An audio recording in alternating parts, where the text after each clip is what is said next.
Sharp swords ring and dark magic crackles. In this tense, high-speed story, an exiled warrior and a disfavored wizard find themselves stranded deep in the kingdom of a forgotten god. To survive, they will need to overcome enemy soldiers, mythical beast, a dark god, and their own hatred for each other, and even that might not be enough. Hello and welcome to Liam's Lyceum. I'm your host, Liam, aka Himbar, and today I'll be doing a spoiler-free review of Alexander Palacio's The Turquoise Serpent.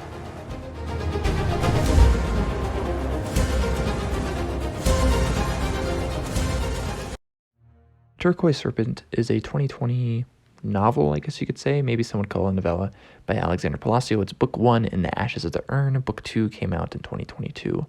We have Kali, who is a prisoner going through a mountain pass in a storm, and he is going to Barun for trial, which seems far from his home and exile of Tolkalix. Tezka is the other character. He's a young magician from Barun, but had his arms recently broken by Kali. That is where the story starts. They find themselves going into the ruins of Kalakmul, a cursed land, and a poor decision on the captain of the group's part. The god of Kalakmul, the Turquoise Serpent, still persists, even though the people seem to have been destroyed, but it's like, I guess, and this god might have an interest in Tezka. So the Meso-American-inspired setting is really cool, and I think Palacio pulls out all the beats of what I guess you could call classic sword and sorcery by giving it a new and fresh setting, though.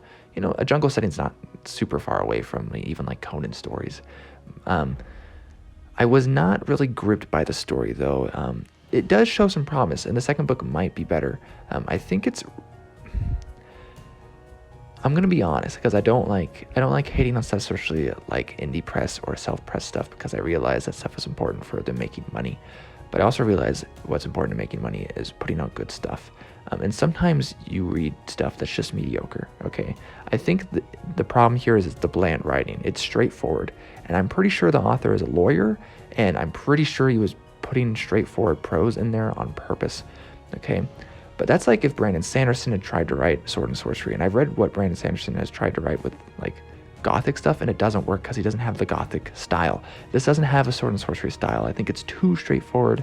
It's too bland. It's just boring. It felt soulless. It didn't grip me. It took me over a month reading. It's tiny, and that's not just because this guy's a lawyer. I've read plenty of books by lawyers, and they're some of my favorite books ever. So I mean, that's just not the style I feel like that works. I like that, you know, people write sword and sorcery. I like sword and sorcery. Right, and this is not bad. In fact, if you like the idea of this Meso-American-inspired setting, and you like the beats of sword and sorcery, I know a lot of people can just read any version of sword and sorcery just because it's sword and sorcery.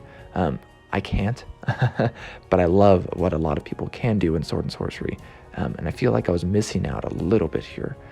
So, I don't know, sorry, but hopefully that's helpful, I feel like. And again, some people watching this will probably enjoy the book and maybe have already enjoyed the book. And that's great. So I hope book 2 is better, though. And I don't know if I'll ever read it, though, just because of the experience of the first book. But yay, go sword and sorcery. Woo! Catch you next time.